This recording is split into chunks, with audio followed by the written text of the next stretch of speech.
Every design decision you make is shaping how you feel. And most of the time, you don't even know what's happening. Most people come to me because something in their home isn't working. Sometimes they know exactly what's wrong, and sometimes they just feel it. And sometimes they have a vision, but they can't put the pieces together to make it right. That takes experience, and yes, it does take a budget. But what surprises most people is how much of what makes a home feel wrong has nothing to do with neither. It's psychology. I'm Ariana Adireh Anderson, and today I want to walk you through 11 things of your home that is doing to you has nothing to do with how it looks. And the last one is the one that changes everything. Now, this video is different. It's not about what is wrong with a space. It's about what is happening between the room and you. Every space you walk into is having a conversation with your subconscious.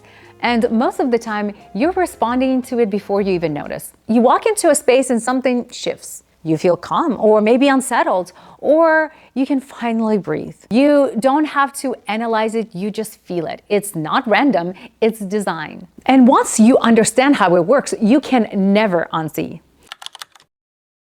There's a reason that most common spaces feel softer.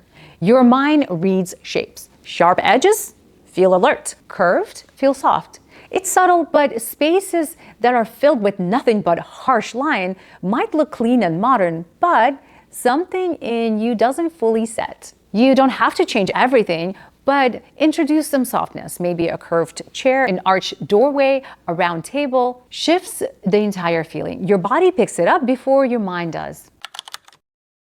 You're processing everything you see. Every object, every pattern, every detail on every single surface. And when there's too much going on, it just doesn't feel inspired. It feels heavy. You have experienced that. You walk into a room full of objects and you just don't want to be there. There's nowhere for your eye to rest. Luxury isn't about more. It's about knowing where to stop. Let things breathe. Calm is what makes a space feel elevated. This one is invisible, but you feel it. When light temperature does not change, warm in one corner, cool in another, it feels like two different environments exist in the same room. And that creates tension. You can't quite name it. When everything is aligned, the space feels right. When it's not, everything feels off. Even if everything in the room is beautiful. We design with choices, but we live in a space with everything in it. What we see, what we feel, what we hear. And when those don't align, the space look warm, but it will be cold, might be cold under your feet. The bathroom might look luxurious, but there's no place to put your things. When everything works, you relax. When it doesn't, you're just staying on edge. And most people don't realize that. Your home should feel and make you feel at ease. But sometimes it does the opposite. Too many focal points, too many competing elements. And you have to work just to be in the room. Where to look, where to sit, what matters. The best spaces feel right. You walk in and you just know. It's not simplicity, it's clarity. Scale is something you feel before you understand. When something is too small for that space, it disappears. Of course, not physically, but it loses its presence. When the room feels unsure of itself, but if you have a strong space, it will have confidence. One intentional piece will always feel better than several small objects trying to fill the void.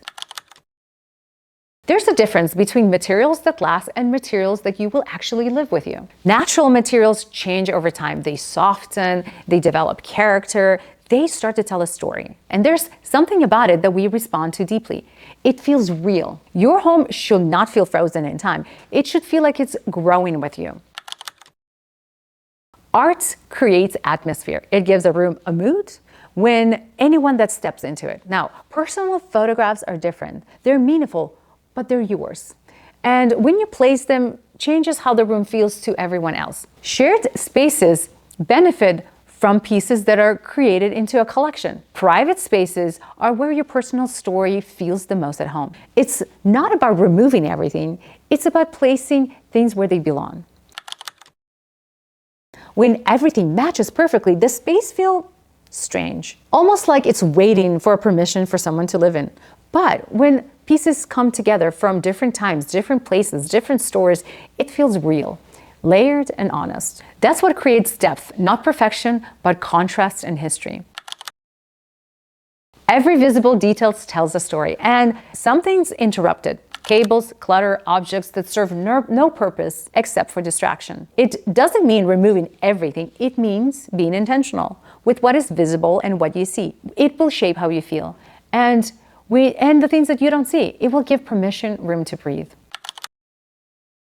This is the one that changes everything. When a home is built around trends, it will never fully settle. Trends move, and your space, well, it starts to have an expiration date. Now, when a home that feels the best are the ones that people love in 10 years. When designed with attention, it creates feeling for that space that builds over time, layer by layer with intention, and a space that has room to grow. Maybe for that piece of art that stops you randomly one day, or a blanket that ended up on the sofa and never left. What makes a home feel like yours is personal. Everything we talked about today comes back to one thing. It's something that evolves with you every day. And when it's done right, you don't question it. You don't think about it, you feel it. In how you move through the space, in how you think, in how you rest, in the quiet moments when no one else sees. That's what design is, not perfection, not trends, not alignment, but the space and the person in it. If this shifted something in how you see your home, subscribe. This is what we talk about. It's not just how a home looks, but how it feels, how it actually lives. And I'd love to know what one thing in your home that makes the most sense to you. Please tell me in the comments, and I will see you next time.